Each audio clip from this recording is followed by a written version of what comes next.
15 октября 1946 года, поздний вечер. Нюрнбергская тюрьма. До казни остается меньше 2 часов. Охрана обходит камеры каждые несколько минут. Так было заведено с первого дня трибунала, без исключений, без права на отдых от чужих глаз даже ночью. Человека в камере номер 5 проверяли, как и всех остальных. Он лежал на койке, укрытый одеялом до подбородка, и, судя по всему, спал. Это была не первая его победа над системой, построенной, чтобы не оставить ему ни единого шанса. Это оказалось последнее. Через несколько минут после очередного обхода охранник услышал странные, хриплые звуки. Ворвались в камеру и увидели человека в предсмертных судорогах. Спасти его не успели. Герман Геринг, второй человек Третьего рейха, приговоренный несколько дней назад к смертной казни через повешение, был мертв от яда, которого, по всем инструкциям, физически не могло оказаться в его камере. Его обыскивали десятки раз. Его одежду, матрас, книги, письма проверяли под увеличительным стеклом. Его охраняли лучше, чем кого-либо в истории западного правосудия XX века. И тем не менее в ночь перед казнью в его теле нашли осколки стеклянной ампулы с цианидом. Как капсула яда пережила месяцы обысков и оказалась во рту человека, за которым следили круглосуточно? Точного ответа нет до сих пор. Мы вернемся к этой тайне в самом конце и честно расскажем обе версии, которые существуют сегодня. А начиналась эта история не в тюремной камере, а высоко в небе, за штурвалом истребителя, за 28 лет до того вечера. Представьте себе молодого офицера, чье имя еще ничего не значит, кроме одного.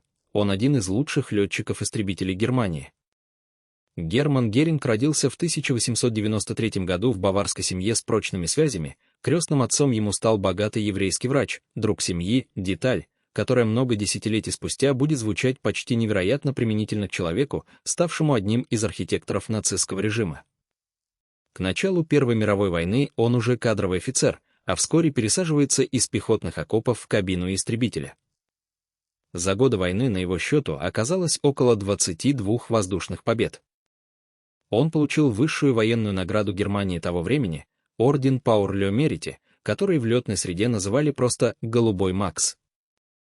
А в апреле 1918 года, после гибели самого знаменитого аса войны, Манфреда фон Рихтгофена, того самого «Красного барона», именно Герингу доверили принять командование его эскадрильей, знаменитым летающим цирком. Задумайтесь, что означало это назначение для 25-летнего офицера. Это не просто повышение по службе, это публичное признание. Из всех, кто мог претендовать на наследие легенды, выбрали именно его. Германия войну проиграла. Империя рухнула, армию сократили до горстки батальонов, а вчерашний командир элитной эскадрильи оказался никому не нужен, герой без войны, ас без неба, офицер без армии. Именно в этой пустоте, в этом унижении целого поколения фронтовиков, привыкших к славе и не находящих себе места в побежденной стране, вызревала благодатная почва для того, что случится дальше. Что превращает боевого героя в наркозависимого политического авантюриста? В случае Геринга ответ умещается в одну ночь. К середине 20-х годов Геринг сближается с молодой нацистской партией и с ее лидером, ефрейтором по имени Адольф Гитлер. Обаятельный, известный по всей стране летный ас, вхожий в высшие круги. Именно такой человек нужен был партии, чтобы выглядеть респектабельно за пределами пивных залов Мюнхена. Геринг возглавляет штурмовые отряды СА. 9 ноября 1923 года Гитлер и его сторонники предпринимают попытку захватить власть в Баварии, пивной путч. Марш по мюнхенским улицам заканчивается перестрелкой с полицией. Геринг идет в первых рядах рядом с Гитлером и получает тяжелое ранение в пах и бедро. Представьте себе эту сцену: улица, выстрелы, паника, человека с простреленной ногой, истекающего кровью, буквально спасает от ареста жена владельца ближайшего магазина, укрывшая его от полиции. Раны оказались настолько тяжелыми и болезненными, что врачи, спасая его от беглой полиции, начали колоть ему морфий прямо на месте, а затем продолжали это делать неделями, пока он скрывался и лечился сначала в Австрии, затем в Италии. Вот в чем горькая ирония: обезболивающее, которое спасло его от невыносимой боли в те недели, сделает с ним то, чего не сумели сделать ни война, ни путч, ни пуля, превратит блестящего офицера в человека, зависимого от иглы на десятилетия вперед.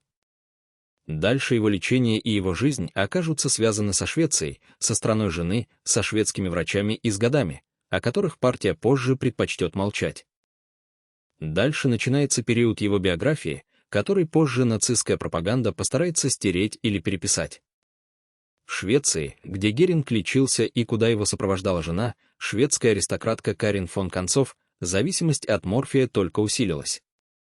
По ряду свидетельств, дозы, которые он себе колол, к середине 20-х годов настолько превышали медицинскую норму, что врачи забили тревогу. В какой-то момент его состояние стало настолько тяжелым и неконтролируемым, что его поместили в психиатрическую лечебницу под Стокгольмом не как политика, не как бывшего аса, а как обычного, тяжелого наркозависимого пациента, временами буйного, временами лишенного возможности себя контролировать. Задумайтесь, насколько это несовместимо с образом, который позже создаст пропаганда Третьего Рейха, образ несгибаемого, решительного, всегда владеющего собой второго человека Рейха. Реальность нескольких лет его жизни — это палата психиатрической лечебницы, ломка, потерянный вес, потерянная репутация. Именно в эти годы за пределами Германии он фактически выпадает из истории нацистского движения. Партия еще маргинальна, будущего у нее, казалось, немного, а один из немногих ее представительных, приличных лиц борется за собственный рассудок в чужой стране. Он вернется в Германию только после амнистии в конце 20-х, уже другим человеком, с зависимостью, которая, по свидетельствам многих, так и не отпустит его до конца жизни, лишь то отступая, то возвращаясь в периоды особого напряжения. К началу 30-х национал-социалистическая партия уже не маргинальная кучка ветеранов, а крупнейшая политическая сила Германии. Геринг возвращается в ее первые ряды, обаятельный, известный, вхожий в консервативные и деловые круги, куда самому Гитлеру ходу не было. В 1932 году он становится председателем германского Рейхстага. А после прихода нацистов к власти в январе 1933-го получает пост министра-президента Пруссии и контроль над прусской полицией, крупнейшим полицейским аппаратом страны. Именно из-под его руки выходит одна из самых зловещих аббревиатур XX века. Геринг создает тайную государственную полицию «Гестапо», и в первые месяцы ее существования она подчиняется лично ему. Задумайтесь, человек, за которого вступалась хозяйка магазина, спасая от полицейской облавы после провалившегося путча, спустя 10 лет сам создает полицейский аппарат, наводящий ужас на целую страну. Он же санкционирует создание первых концентрационных лагерей на территории Пруссии, формально для превентивного заключения политических противников режима. Пройдет совсем немного времени, и контроль над гестапо и лагерной системой перейдет к Генриху Гиммлеру и СС, но фундамент, первые структуры этой машины заложил именно Геринг. Еще в 1933 году он объясняет журналистам смысл новой полиции почти без обиняков. Задача гестапо — не расследовать преступления в привычном смысле, а выявлять и уничтожать врагов режима прежде, чем те успеют что-либо совершить. Для человека, еще недавно спасавшегося от ареста после уличной перестрелки, это откровенное превращение из преследуемого в главного преследователя страны — один из самых красноречивых поворотов всей его биографии. Параллельно он подминает под себя и судебную систему в той части, что касается политических противников, печально известные особые суды, упрощенное судопроизводство без права на полноценную защиту, стремительно растущее число арестов без предъявления обвинений. Все это еще не окончательный облик нацистского террора, который выстроит Гиммлер и его аппарат через несколько лет, но именно эти месяцы 1933 года — тот момент, когда репрессивная машина государства перестает притворяться правовой. И есть в этом закономерность, о которой стоит задуматься. Многие из тех, кто строил здания нацистского террора на его ранних, самых зыбких этажах, позже сами оказывались отодвинуты более безжалостными и более последовательными конкурентами. Геринг, при всей своей жестокости, был в этой системе фигурой не самой холодной, и именно это, возможно, стоило ему части реальной власти уже к концу 30-х. К середине 30-х у Геринга уже не один, а добрый десяток титулов и постов одновременно. Он не просто политик, он становится второй по значимости фигурой государства почти во всех сферах сразу. В 1935 году он создает и возглавляет Люфтваффе, германские военно-воздушные силы, возрожденные в обход ограничений Версальского договора. В 1936 получает полномочия по реализации так называемого четырехлетнего плана, программы подготовки немецкой экономики к войне, дающей ему фактически контроль над промышленностью, сырьем и финансами страны. Его имя присваивают одному из крупнейших промышленных концернов Европы, государственным заводам Герман Геринг. А еще он собирает вещи. Много вещей. Загородная резиденция Геринга, Коренхалле, названная в честь его первой жены, к началу 40-х превращается в подобие частного музея, наполненного шедеврами, вывезенными из оккупированных стран Европы, Франции, Нидерландов, Польши и из коллекций, конфискованных у депортированных еврейских семей. По оценкам искусствоведов, изучавших этот вопрос уже после войны, личная коллекция Геринга к концу конфликта включала свыше 1000 произведений искусства, картины старых мастеров, скульптуры, гобелены, большая часть которых оказалась в его руках не по праву покупки, а по праву силы и должности. Задумайтесь на секунду о масштабе этого присвоения. Речь не о случайных трофеях офицера, оказавшегося не в том месте, не в то время, речь о систематической, годами выстраиваемой личной коллекции, которую собирал человек, использовавший весь аппарат оккупационной власти как собственный канал снабжения предметами искусства. Немецкие искусствоведы и офицеры оккупационной администрации годами присылали ему каталоги и фотографии из захваченных собраний, чтобы он мог выбрать то, что хочет для себя лично, прежде чем остальное распределялось иначе. К этому моменту обладатель полудюжины ключевых постов в государстве, командующий военно-воздушными силами, крупнейший частный коллекционер награбленного искусства в истории, Геринг находится на самой вершине своего влияния. Дальше будет только спуск, и начнется он летом 1940 года, там, где он обещал победу, которую не смог одержать. Прежде чем говорить о падении, стоит на минуту остановиться и присмотреться к тому, каким Геринг был на пике власти, потому что его повседневная жизнь тех лет говорит о характере не меньше, чем любой политический пост. Современники, встречавшие его в Коренхалле, описывали человека, будто сошедшего со страниц другой эпохи. Он появлялся перед гостями в костюмах, которые сам же проектировал, то в средневековом охотничьем наряде с рогом на поясе, то в тоге, то в мундире с таким количеством орденов и самодельных регалий, что часть из них он придумывал и заказывал себе сам, не дожидаясь официального награждения. Он красил ногти, по свидетельствам приближенных, пользовался румянами и обожал массивные, нарочито крупные драгоценные камни на перстнях, привычка, которую позже подтвердят и его тюремщики, обнаружившие у него при пленении спрятанные в одежде драгоценности и капсулы с наркотиками одновременно. Он обустроил в Коренхалле собственный зверинец и охотничьи угодья, объявил себя рейхсегермейстером, главным лесничим и главным егерем Рейха, вводил новые, порой причудливые правила охоты и охраны природы, которыми искренне гордился едва ли не больше, чем военными постами. Задумайтесь над этим контрастом. Один и тот же человек в один и тот же год подписывает документы, расширяющие сеть концлагерей, и с не меньшим воодушевлением утверждает правила гуманного обращения с дикими животными в собственных угодьях. Свои перепады настроения, от почти детского воодушевления к раздражительной, тяжелой апатии, приближенные и врачи связывали именно с циклами морфиновой зависимости, периоды, когда доза была под контролем, сменялись месяцами, когда он снова проваливался в нее с головой, запирался в спальне и почти не появлялся на людях. Гитлер, по свидетельствам ближайшего окружения, долгое время закрывал на это глаза, отчасти из личной привязанности, отчасти потому, что фигура блестящего аса Первой мировой, обаятельного и узнаваемого всей Германии, была слишком ценна для образа режима, чтобы ее терять. Именно эта смесь, детская тяга к пышности и костюмам, подлинная жестокость там, где дело касалось власти, и зависимость, то отступавшая, то возвращавшаяся, делает его фигуру настолько неудобной для простых объяснений.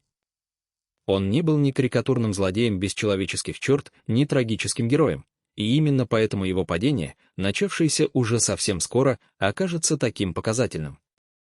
Спросите себя, что происходит с человеком, который годами купался в лести и абсолютном доверии фюрера, а затем публично не выполняет собственное обещание?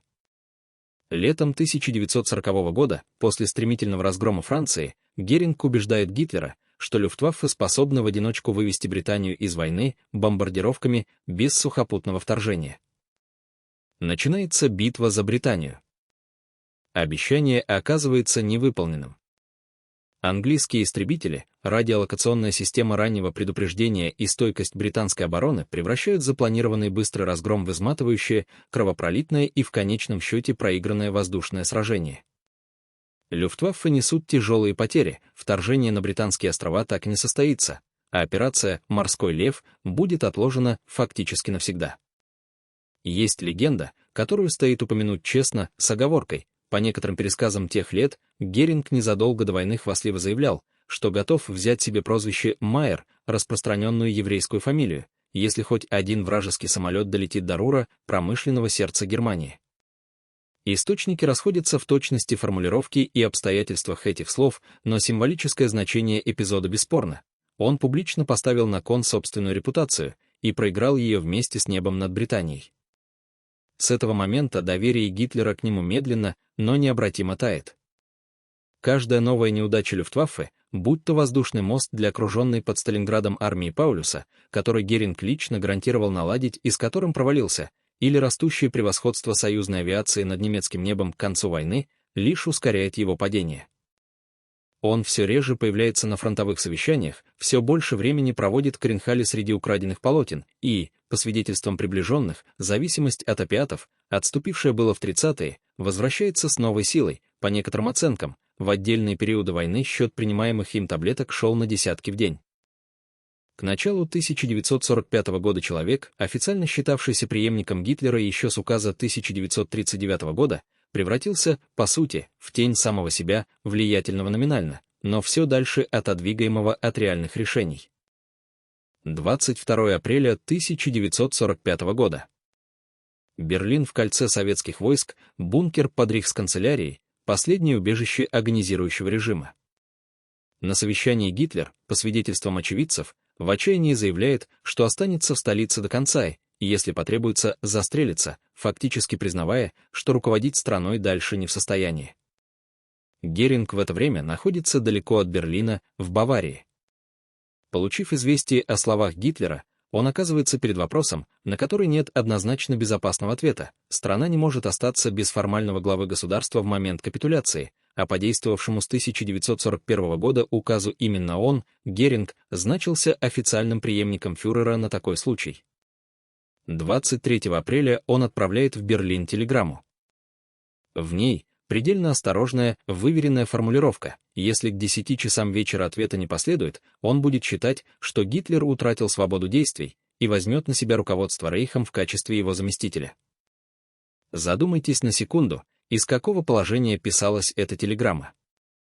Формально Геринг не совершал ничего, что прямо нарушало бы существующий указ, он лишь спрашивал разрешения на то, что этот указ уже как будто бы ему гарантировал. Но в осажденном бункере, где решения принимаются на нервах и в атмосфере параноидальной подозрительности, это осторожное послание прочитали совсем иначе. Мартин Борман, многолетний соперник Геринга за влияние на Гитлера и человек, контролировавший буквально каждое слово, доходившее до фюрера, представил телеграмму как прямое доказательство государственной измены и попытки переворота. Гитлер, и без того на грани нервного срыва, приходит в ярость. 25 апреля Герингу приходит ответ, обвинение в высокой измене и требование немедленно сложить все посты под угрозой расстрела, если он этого не сделает. Борман, не дожидаясь дальнейших распоряжений, отдает эсэсовской охране в Оберзальцберге приказ арестовать Геринга.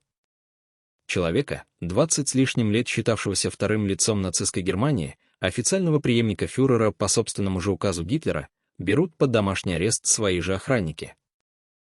А через несколько дней, диктуя в бункере политическое завещание, Гитлер официально исключает Геринга из партии и лишает всех постов, назначая преемником вместо него адмирала Дёница. Так закончилась 20-летняя карьера человека, которого сама нацистская пропаганда десятилетиями называла «вторым после фюрера». Через несколько дней после ареста, когда рушился весь фронт и эсэсовской охране, стерегущей Геринга, стало не до собственных пленников, его освобождают собственные же немецкие солдаты. Спустя считанные дни, в начале мая 1945-го, он сдается американским войскам в Баварии. Что происходит дальше, стоит того, чтобы описать подробно, потому что человек, попавший в американский плен, разительно отличался от того, кто предстанет на скамье подсудимых спустя несколько месяцев. По ряду свидетельств современников, на момент пленения Геринг весил свыше 120 килограммов и был настолько зависим от опиатов, что американские врачи, отвечавшие за его содержание, столкнулись с необходимостью принудительной, растянутой на недели детоксикации.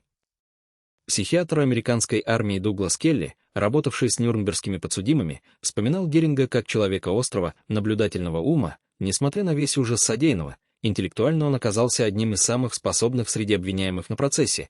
По результатам тестов на коэффициент интеллекта, проведенных психологом трибунала Густавом Гилбертом, он показал один из самых высоких результатов среди всех подсудимых.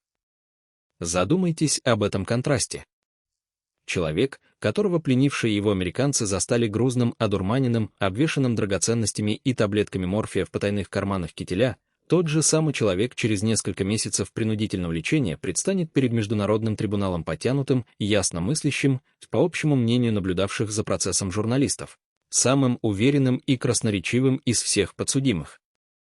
Сам процесс детоксикации, по описаниям тюремных врачей, дался ему тяжело: бессонница, резкие перепады настроения, физическая ломка, растянутая на первые недели плена. Но что удивляло охрану куда больше, чем сама зависимость, это скорость, с которой Геринг, освободившись от многолетнего дурмана, снова начал вести себя как человек, привыкший руководить. Уже в первые месяцы заключения он держался с сокамерниками, такими же высокопоставленными подсудимыми, как их негласный старший, поправлял, спорил, задавал тон общих разговоров о будущем процессе. Он словно готовился не к смерти, а к последнему в жизни выступлению, и намеревался провести его на собственных условиях. Международный военный трибунал в Нюрнберге открылся в конце 1945 года. Геринг, обвиняемый номер 1 в списке подсудимых, оказался и самым заметным участником процесса с другой стороны стола, не как обвиняемый, признающий вину, а как человек, всеми силами пытавшийся превратить собственную защиту в трибуну. Он не отрицал масштаба нацистских преступлений как таковых, но методично, пункт за пунктом, оспаривал собственную персональную ответственность за конкретные эпизоды, обвинял в них конкурентов и подчиненных, ссылался на приказы и обстоятельства военного времени. Прокуроры, включая опытнейших юристов из 4 держав-победительниц, признавали впоследствии, что перекрестный допрос Геринга оказался одним из самых сложных за весь процесс, он ни разу не терял самообладание и не позволил загнать себя в откровенное противоречие. Задумайтесь, что означало для обвинителей столкнуться именно с такой линией защиты. Большинство подсудимых на скамье в Нюрнберге пытались либо отрицать собственную осведомленность, либо представить себя мелкими исполнителями чужой воли. Геринг избрал прямо противоположную, куда более рискованную тактику. Он открыто признавал, что был вторым человеком в государстве и полностью разделял цели режима, но настаивал, что участие в конкретных преступлениях, в которых его обвиняли пункт за пунктом, либо преувеличено, либо относится к сфере ответственности других ведомств. Это была защита не труса, ищущего лазейку, а игрока, ставящего на то, что сила его собственной аргументации перевесит тяжесть обвинения. И хотя приговор в итоге оказался обвинительным, современники процесса отмечали, что интеллектуально он так и не позволил себе проиграть спор. 1 октября 1946 года трибунал вынес приговор: виновен по всем основным пунктам обвинения, включая преступления против мира и преступления против человечности. Смертная казнь через повешение. По ряду источников, Геринг обратился к трибуналу с последней просьбой заменить повешение расстрелом, как подобает солдату, ветерану 2 войн, кавалеру высших военных наград. Просьбу отклонили. Трибунал счел, что военной чести человек, стоящий у истоков гестапо и концлагерей, не заслуживает даже в форме способа казни. Казнь назначили на 16 октября, раннее утро. У Геринга, только что услышавшего окончательный отказ в праве на солдатскую смерть, оставалось меньше 15 часов. Вернемся к тому, с чего начинался этот рассказ.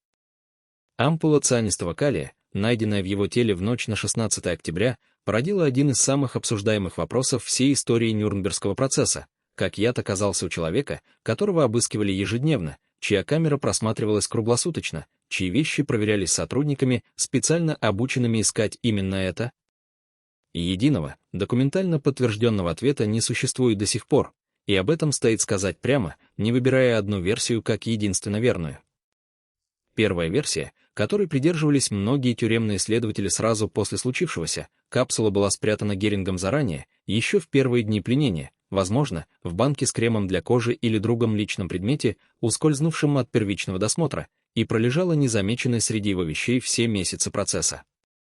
Вторая версия появилась гораздо позже, уже в 21 веке, когда пожилой американец, служивший в охране Нюрнбергской тюрьмы, публично заявил, что именно он в свои 19 лет пронес капсулу в камеру. По его словам, его убедила это сделать симпатичная немецкая девушка по имени Мона, сказавшая, что заключенному срочно нужно лекарство, и передавшая авторучку с спрятанным внутри стеклянным сосудом.